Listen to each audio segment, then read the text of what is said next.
Hey guys, what's up? It's Scullydoon with another video, and as you saw in my last video, I added Danios into this tank plus a Java Fern, and I also added a Dwarf Grommy into that big tank. I also got some snails for these guys, and I said that the next video was going to be me cleaning this tank, because as you see, yeah, it's not looking too good. So this is also going to be kind of like a tutorial on how to clean your tank. So let's get right into it. Okay, so the first thing you're gonna want to do is get some kind of tubing and a bucket. Now, just keep in mind, this isn't the only way you can clean your tank. This is just what I think is the most efficient way. So I'm lucky because I have my tank right next to a sink, so I don't need to use the bucket yet. But if your tank is not right next to a sink, you're gonna need to take the water from your tank into a bucket and empty it out somewhere else. But I just need to put the tubing from the tank into the bucket. So yeah, I'm gonna do that real quick. Okay, so hope you like that little transition there. Oh, by the way, Danios are still freaking out because they haven't gotten used to it yet, but the pea puffers are already used to the Danios. So now you have the tube. Hold on, I'm gonna pick this up real quick, like that. Okay, so now you have the tube in there, and you have this in your bucket or your sink, the end of the tube. So what you want to do is you can either move the end of the tube up and down so that the water goes in, or what I do with this tank is I suck it through the hole because it causes too much commotion in the tank when you move it up and down. So right now I'm just gonna suck the water through, and as soon as the water starts coming over, it will go down through the tube because of gravity. And for this part, I'm just gonna do a time lapse because I need to use 2 hands for this. And if you have small fish like the pea puffers, you want to be careful that you don't suck them up because it could kill them. So yeah, I'm gonna do a quick time lapse of that.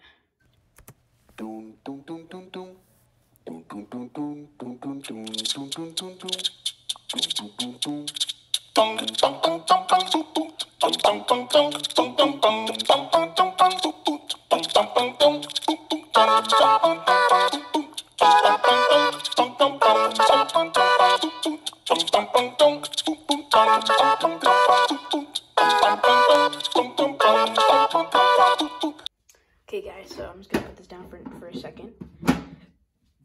As you can see, this is more than a 50%. It's pretty low water.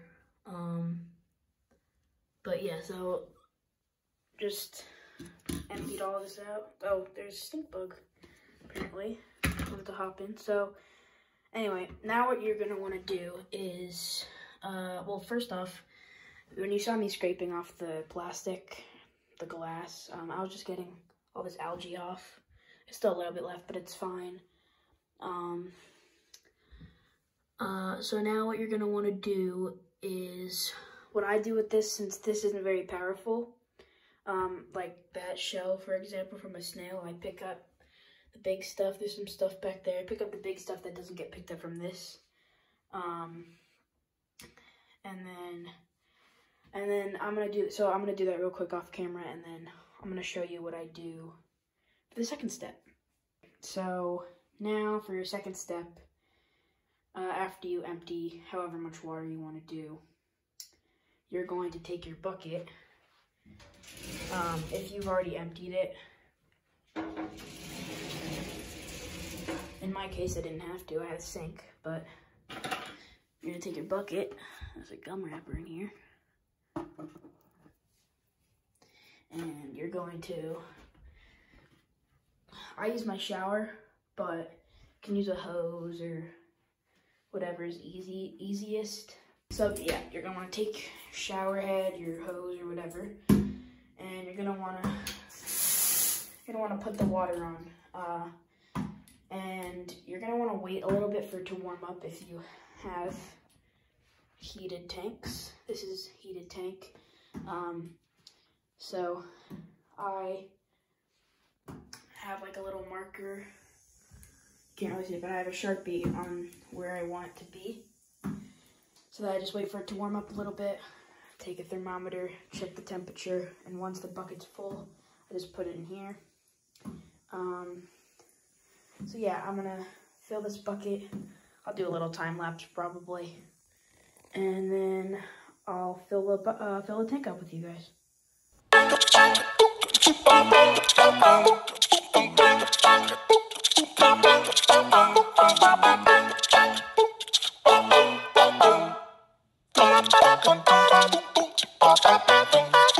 Okay guys, so I have my bucket of water filled, and what I was going to say earlier was you need to dechlorinate your water if you have tap water.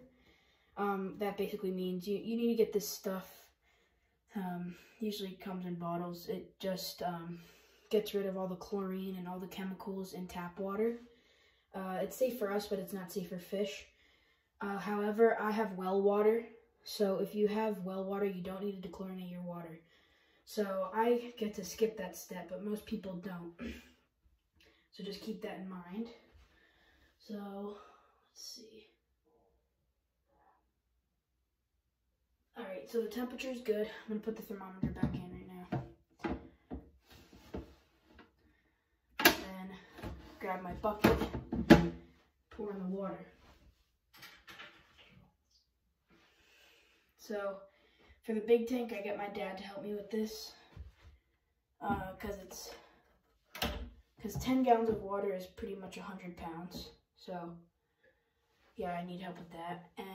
But this is like a 2.5 gallon bucket, so it's pretty much perfect. I'm actually gonna check the temperature one last time.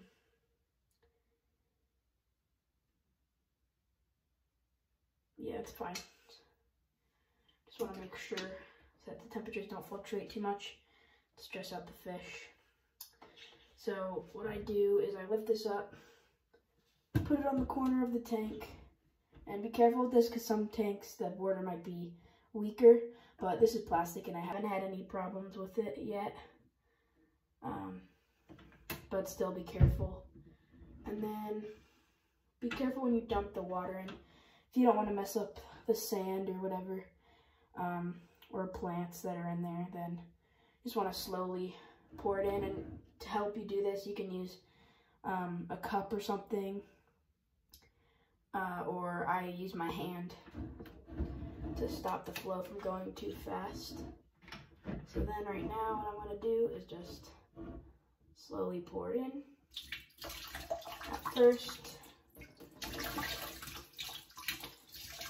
And keep in mind that this is it. You're not gonna you're gonna have to get wet at some point, and your place around you is gonna get wet. So if you don't want your floor or something to get wet, I'd recommend highly using a towel. So yeah.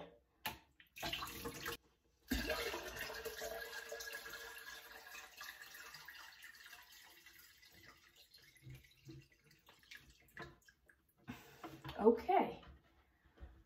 So, gotta get the stink bug out of here. Get out of here. Stink bug, right. So now I'm just gonna take my tube, put it in my bucket, put it away, put this back on, and you can see the water. You can see that the water is pretty murky, and those pockets is from when I dumped the water in. So I'm just gonna rearrange that. It's no big deal for me. Fish, they're a little freaked out right now, but they'll be fine. And one more thing, I unplugged the filter and the heater because I didn't need to unplug the filter, but they're connected. See that white piece with the two plugs? They're connected. That's the filter and the heater, because the heater, if the temperature changes too much, too quickly, then the glass could break, and then there would be glass everywhere. It would just explode. It wouldn't be very good. So if you do a big water change like this, when the heater is like halfway out of the water, you want to unplug your heater and plug it in 10 to 15 minutes after your water change is over. So now I got to wipe the glass, wait 10, 15 minutes, put the heater back on, and that's how you do water changes. So I hope you guys enjoyed this video. Don't forget to like and subscribe. Follow my other social medias down below in the description. And I'll see you in the next one. Peace.